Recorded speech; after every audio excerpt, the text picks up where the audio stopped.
വിശുദ്ധ കുർബാനയിൽ അപ്പവും വീനും കാസയിലും പീലാസയിലും വഹിച്ചുകൊണ്ട് പോകുന്നതിൻ്റെ അർത്ഥം എന്തായിരിക്കാം?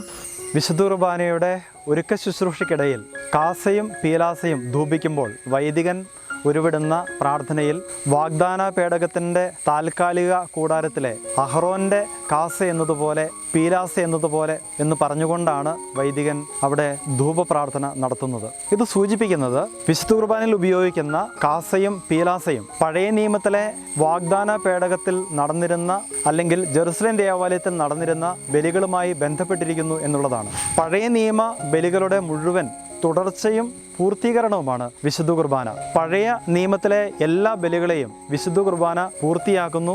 അതുമാത്രമല്ല, പഴയ നിയമത്തിലെ എല്ലാ ബലികളുടെയും ഫലങ്ങൾ വിശുദ്ധ കുർബാനയിൽ നമുക്ക് പരിപൂർണമായിട്ടും ലഭിക്കുന്നു. എന്നാൽ പഴയ നിയമത്തിലെ ബലികളുടെ ഫലസിദ്ധിയേക്കാൾ ഉപരിയായി വിശുദ്ധ കുർബാനയിൽ നമുക്ക് പരിപൂർണമായിട്ടുള്ള രക്ഷയാണ് ലഭിക്കുന്നത്. ഹെബ്രായ ലേഖനത്തിൽ പഴയ നിയമ ബലികളുടെ അർത്ഥശൂന്യതയെക്കുറിച്ചുള്ള സൂചനകൾ പറയുന്നുണ്ട്. എന്നാൽ പുതിയ നിയമത്തിൽ ഈശോ മൃഗങ്ങളുടെ സ്ഥാനത്ത് തന്നെ ബലി അർപ്പിച്ചുകൊണ്ട് എന്നേക്കുമായുള്ള ഏകബലി കുരിശിൽ അർപ്പിച്ചു.